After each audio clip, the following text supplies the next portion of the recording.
क्या कहना चाहेंगे, क्या ऑफर दिया, क्या बातचीत हुई आपने? देखिए, हमारी पूरी टीम की बात हुई है। हमने अपने जो सीनियर सीनियर आदमी थे, वो दो दो आदमी, तीन तीन आदमी, एक एक आदमी जिलों से बुला लिया था। अच्छे जो हमारे सीनियर आदमी हैं वो सभी बीच में थे। और बाबरिया जी से जो बात हुई है वो बड़े सौहार्दपूर्ण माहौल में हुई है। उन्होंने जो प्रस्ताव हमारे सामने रखा था वो ये रखा था कि देश को बचाना जरूरी है, क्योंकि बीजेपी जो है वो देश को सेल पे लगा रही है और आगे लोकतंत्र जो है वो खतरे में है। हम भी उस चीज को समझते हैं, क्योंकि आज सभी वर्ग दुखी हैं। आप देखें हरियाणा में सरपंचों का क्या हाल हुआ है। हरियाणा में नंबरदारी खत्म कर दी है, हरियाणा में राशन कार्ड काट दिए हैं। देश में देखे तो भूखमरी जो है बहुत बुरी तरह से है, और बेरोजगारी अति बुरा हाल है, और कर्जे में किसान सुसाइड कर रहा है, बेरोजगार सुसाइड कर रहा है। देश की संपत्ति सिर पे लगा दी है। अभी 2.5 लाख पंचायतों की जमीनें वो भी बाजार में उतारने की तैयारी, ऐसी खबर आई है।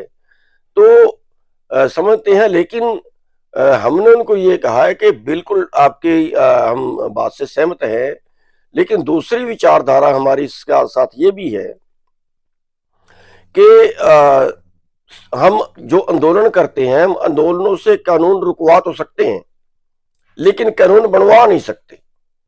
तो इसलिए किसानों का जो है वो सत्ता में जाना जरूरी है।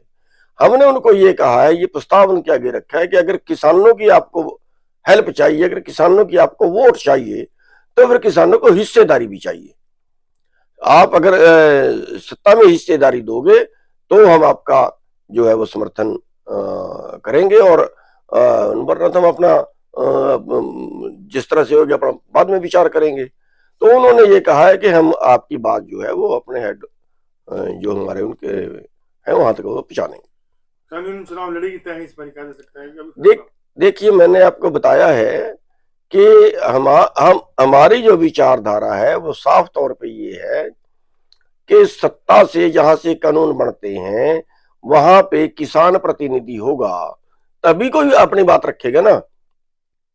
जिस पंचायत के अंदर किसानों का प्रतिनिधि ही नहीं होगा, उस वहां किसान के पक्ष की बात कौन करेगा? किसान को क्या तकलीफ है ये बात वहां पे कौन कहेगा? किसान की हालत में सुधार कैसे आ सकता है बात वहां पे कौन कहेगा? किसान की आत्महत्या कैसे रुक सकती है बात वहां पे कौन कहेगा?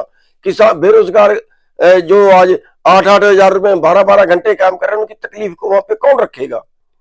इसलिए सत्ता में जाना जरूरी है, और सबसे ज्यादा वोट किसान वर्ग की है। इसलिए हमने उनको कहा है कि किसानों का प्रतिनिधित्व जो है वो सरकारों में नहीं है, और आप जो है हिस्सेदारी दोगे तो किसान आपको वोट देगा। बीजेपी ने नए प्रदेश अध्यक्ष बनाए हैं, नायब सिंह सैनी, ओबीसी वर्ग को प्रभावित करने का प्रयास किया जाता है, जाट समाज से हटा के। देखिए, ये तो जातिवाद की राजनीति है, वो करते रहते हैं, जिसने देश का बेड़ा गर्क कर दिया है जातिवाद ने और धर्मवाद ने।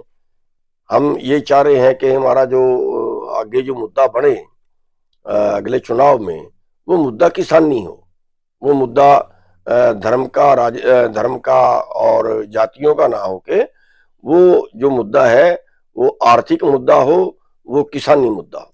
तो नवंबर में पिपली में रैली होने वाली है आपकी, उसमें क्या कौन कौन से बड़े नेता आ रहे हैं, क्या कितनी भीड़ आने? हाँ, 23 नवंबर की हमने एक रैली रखी है, और उसमें हम दिखाना चाहते हैं कि किसान वर्ग जो है अपनी मांगों के प्रति इकट्ठा है। मजदूर साथ में है, बेरोजगार साथ में है। जो कमेरा वर्ग है वो एक तरफ है, लुटेरा वर्ग एक तरफ है। कमेरा वर्सेस लुटेरा, ये हालत देश के अंदर पैदा हो गई है। और हमने जो 23 नवंबर की रैली रखी है वो एक शक्ति प्रदर्शन है, और उसमें जो जयंत चौधरी जी हैं वो आ रहे हैं, और जो पूर्व राज्यपाल सत्यपाल मलिक जी वो आ रहे हैं।